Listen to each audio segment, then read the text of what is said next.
under maintenance. Sarap lang. So, yan sobra. Kaya para magalito na si Papa. Lagay natin ang asin at luto. Tapos na natin yung water station.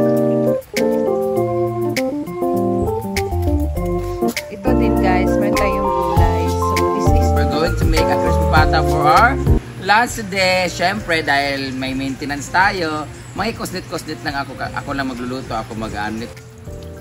Oo, bakit pata man eh.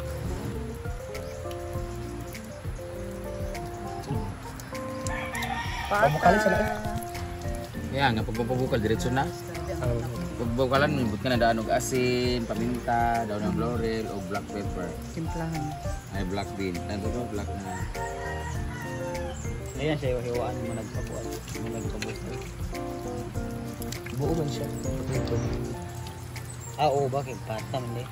Sudi ko din. Sa tulo man no, kadagan man kami. Dagan naman Uy, ang gapin ni kadagan dagko. Ini mo gamay pambuna siya. Ano? Okay. Gami niya, buro, binibukob. Ilan bita kay anak-anak, bita diretso. Matay gutom, pagkita mo dito. Pwede nyo hiwaan na daan, kayo niya, dini mo yung gusto.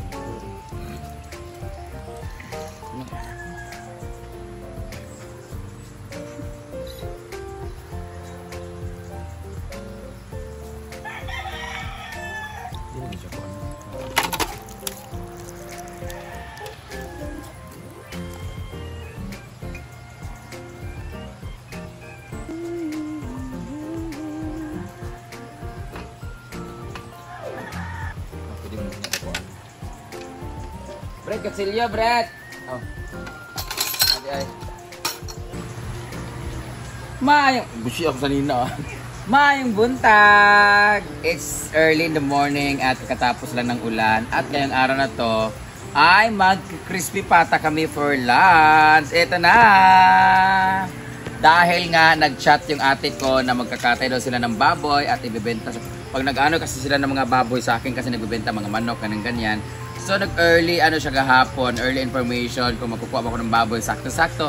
Sabi ko sa mga bakla, anong gusto niyo kainin? Sabi nila, crispy pata! So, bibigyan nila natin ng katuparan ang kanilang kahilingan. So, we're going to make a crispy pata for our lunch today. Siyempre, dahil may maintenance tayo, may kuslit-kuslit lang ako. Ako lang magluluto, ako mag-ano nito. Pero, yung kakainin ko later ay vegetable kung saan bibilhin ni Rhea Pilingera. So, siyempre, pag crispy pata, bago siya iprito, kailangan muna natin siyang laga para maluto na yung ilalim niya at para pag nagluto later, para na siyang crispy na talaga, para siyang chicharon. So, hindi siya pwedeng iluto ng ganito as is kasi ang proseso talaga ay kailangan muna siyang ilaga dahil palamigin. Tapos later, pag malapit na mag-lunch, saka na siya ipiprito. So, kailangan natin siyang hiwa-hiwain para madali na lang siyang kusnit-kusnitin ng mga bakla later. Alam niyo na ang mga bakla. So tatlo po yung, apat po to actually, pero syempre marami kami. Nag-iwan ako ng isa para mamayang gabi namin na ulam. Sayang naman ito. Para ma-absorb yung lasa sa asin.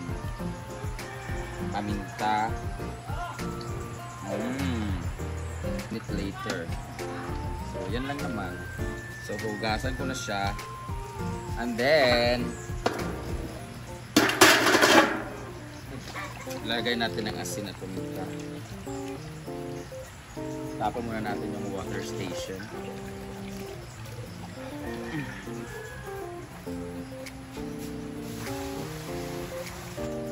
So, ilalagay na natin. Wala ay black beans, ay black pepper. Tatlo talaga, oh. Tapos, marami naman kami mga dalan. Kaya may chika-chika na. Lagyan natin ng asin. Para later, wag na tayo mag-asin. Paalatin natin para hindi maubos. Marami naman kami mga tag nito. Marami kaming mga aso dito, so no worries kung sumobra. Pero mauubos yan kasi lakas kumain mo. Wala na tayong paminta, guys. Walay black pepper. Kanang no dapat man yung ganun-ganun.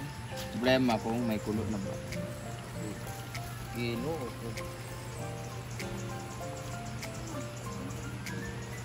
Kato ko hangin nga guba di abe. Bombay. Abagi Bombay. Dapat may bawang din. Kasi yun yung panglaga naka-outfit tayo. Ang motive namin ganito today is Filipiniana. Ayun na, kuhan na, diretso na kuhan kay ano na siya kanang pakakuluan lang. Yan. Dahil sira yung hanger namin, ito yung pan. Ibabasyo na naman kami kasi bawal. Kasi ayaw. Siyempre, may kalibangon kay Kuya. Na, wala kami magsigaw kasi. Ating mga Gulaynes. kaya naman dito mag-arma-arma. Dito kayo mag-anana, ganang-ganang sitaktan.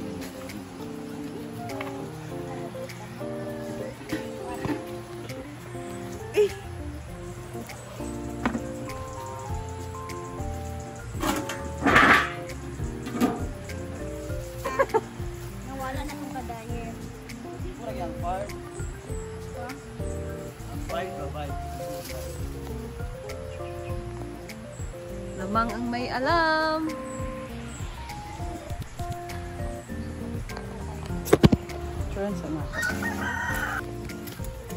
Ito din guys, meron tayong gulay. So this is the side dishes.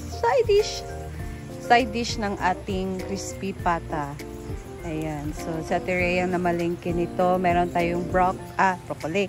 White, tawag nito? Cauliflower, broccoli, and carrots. So meron din ditong patatas and pipino. Pang sausawan yan guys. So kami ni Terea muna mag-prepare nito and let's do the cooking. But for now, ito, gulay, iba-blanch to later. Lagyan natin yung green honey.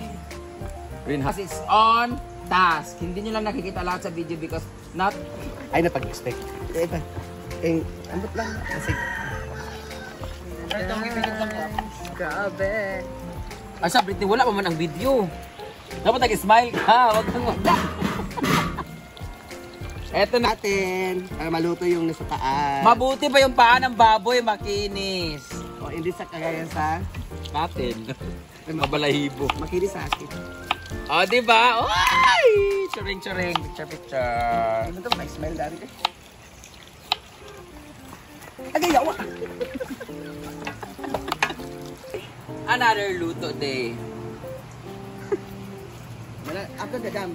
Uploaded na. I-edit ba yun? Kay Pamaria ta, di na sa naman yung cam. Mayo mo edit. Mo edit. So sana. Ayan lang. Taas mo na kayo 17 minutes.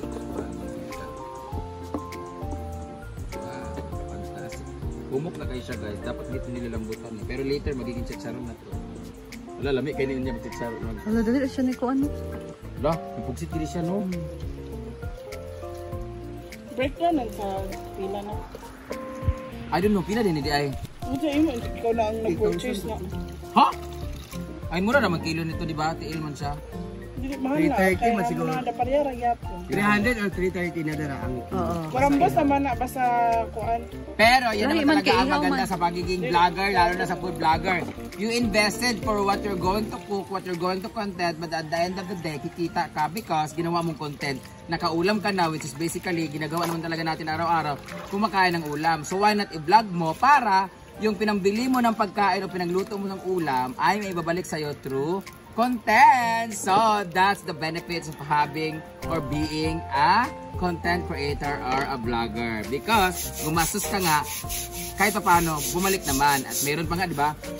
Pag ako, pupunta ako sa highway ngayon or somewhere, magbibigay ako ng 1,000 sa isang tao or sa Good Samaritan or Street Children o sa isang malilimos dyan. Binigyan ko ng 1,000. Tapos binlog ko, 1,000 lang ginas ko. Pero yung praise ng tao, yung ano, yung believe ng tao sa akin, tumaas. Tapos, magtitrending pa yung video kasi hala, nagbait talaga na. O, di ba? Kaya, hindi to paninira pero ganoon naman talaga. Kaya, minsan ang awkward magbigay ng tulong na binibideo kasi alam mo talaga na at some point for content, at some point, genuinely, nagbibigay ka naman talaga.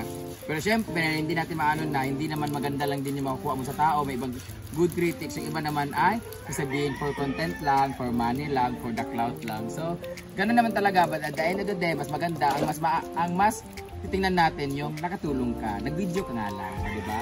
So, there's nothing wrong kung tumulong ka at binidyo. At least, nakatulong ka. Kaysa doon sa hindi nag-video, hindi naman din tumulong. So, ganun lang. So, akala nila ginagawa lang because vlogger ka. Hindi naman. May iba lang talaga, 'di ba? Kaya nga ang iba, 'di ba? Kung ano yung issue, tinatackle nila kaagad, nila-live nila, binibidyo, ginagawa ng reaction kasi nga for the cloud. So, depende pa rin 'yan sa intention. Basta importante, maganda ang iyong hangarin. So, being a vlogger has many things to consider. The bashing, the negative comments, the negative critics, but it's up to you if you take it constructively. So, that would be all, and let's wait until it's cold. Dry na ito. Cold and dry. So mamaya pag malamig na to at naluto na rin itong isa, anong oras na? Maaga pa. So kaya kailanganin natin ng 10 kilong mantika. Olive oil dapat. Olive oil pang ginagamit namin dito, guys. Dahil ang pangalan ng tendera ay si Aling Olive. Ay, kabungkay ka. Wala ka. Sa olive ito. Di ba? Baka nindong mo. Adlib ba? So, yan na, guys. Antay na ito. Diba, parang may sakit yung tiil ng isa. Parang Ma'am si G. May tabong.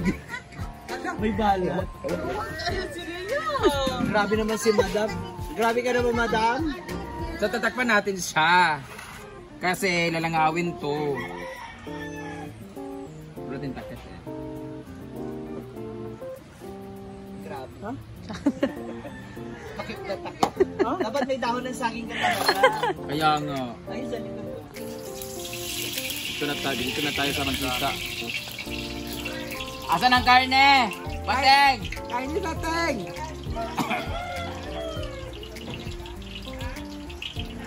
Adagana na ka para next. Butter na tapaminti. Ito man na ako, Bateng!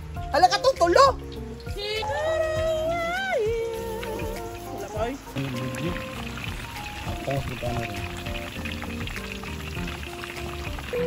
Under maintenance. Lang. So, mapula-pula ng ating kasipata. Later nito ay aunin na natin kasi iba naman ang isasalang natin. So, excited na ang kumain. Nakaiyak sobra. Nakaiyak para pag nagluto ng kasipata. Sakit sa bulsa.